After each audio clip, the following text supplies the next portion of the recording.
Let me give you a warning beforehand. You may not agree with what I say today.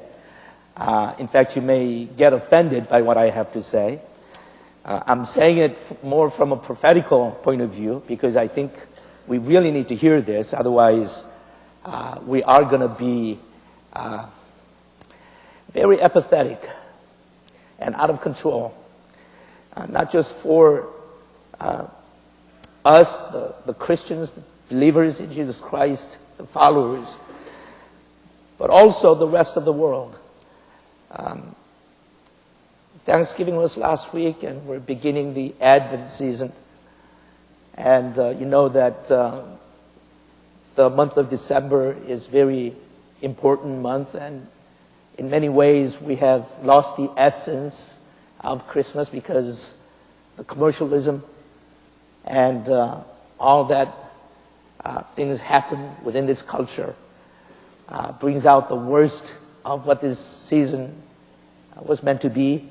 It wasn't meant to be the kind of the season that we're celebrating these days. It has become so secular. But it was, in the old days, as holy and reserved in our celebration as the Lent still is somewhat and used to be. It wasn't a whole bunch of celebration, exchanging gifts. It was really a time to reflect and look inwardly, inside, and understand the meaning of the birth of Christ, why he had to come, and what was the purpose, and what was the mission, and all that. We've lost that a long time ago. But what happened 2 days ago was, in my mind, for me personally, a straw that broke the camel's back. And just for myself personally, I said, no more. Not participating in this anymore. In 1984, I can't even recall the name of the guy, but there was a boxer in Korea, rising star. Finally, the promoters got together and they put up a match with the world champion back then. And remember, his name is Boom Boom Mancini was his name. And this guy from Korea, he had now earned his respect to challenge the champion of the world.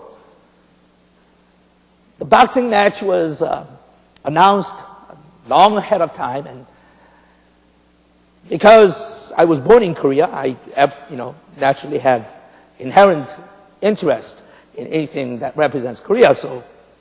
And besides, I was a boxing fan. I really was a fan for the sport, and I enjoyed it. I was very enthusiastic about it.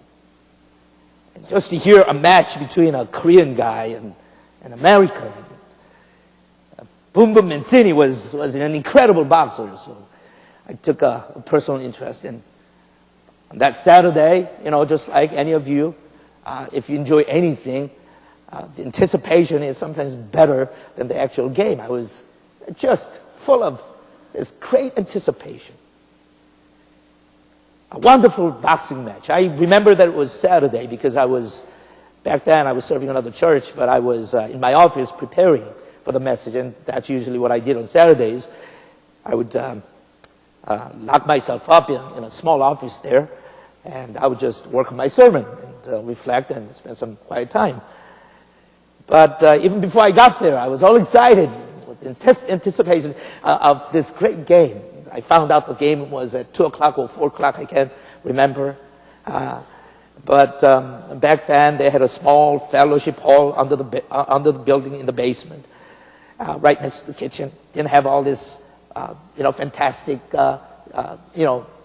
television sets, and it was just a small set that I had to plug in. It was prior the cable network, guys, and we only had a few channels. And I tested it. I made sure that the channel worked, and the closer it got to the game time, I wasn't paying any attention to God. I wasn't paying actually attention to any of the. So I was so excited. I just couldn't wait for the game time. The game started and went on, and they had a wonderful match. But many of you weren't even born back then, 1984. Some of you that are old enough and had any interest in boxing matches would remember. I doubt if there are many. Steve might have been a fan and remember the game. The guy who represented Korea was knocked down, knocked out, KO'd, couldn't get up. He was taken to the hospital, and he stayed in a vegetable state for about 3 days, and eventually he lost his life. People die. Injuries do happen. That's part and parcel of any athletic events. But something happened. Something quickened in my spirit. And when I saw him taken out of the building, I said, God, I'm not watching boxing anymore. This made me sick.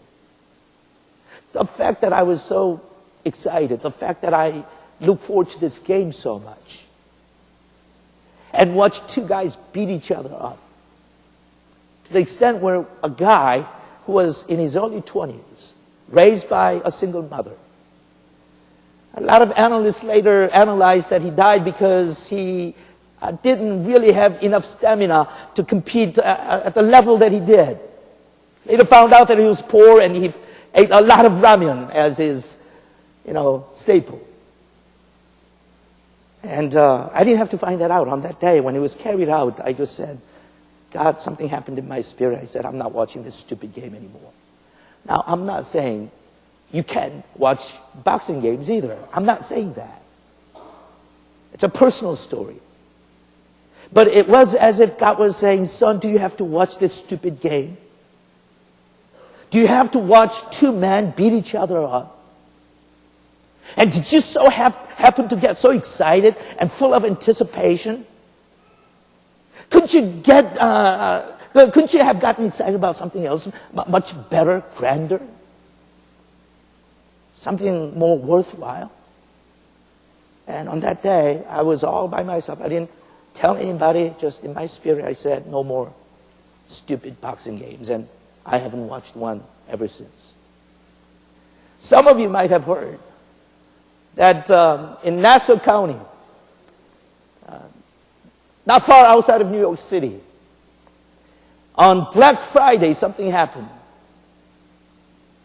And it was just one more event that took place on that stupid day, according to the national media. It's a Walmart store that opened at 5 o'clock in the morning. Black Friday. Who missed Black Friday? You got to go shop until you drop dead on Black Friday. By the way, before I close my message, I'll tell you that if you went shopping on Black Friday this year, you're not a Christian. I told you I'm going to offend some of you. Just hear me out. So, don't say, but that's too radical, that's too much, too judgmental. Well, hear me out. The door was supposed to open at 5. People lined up long before then.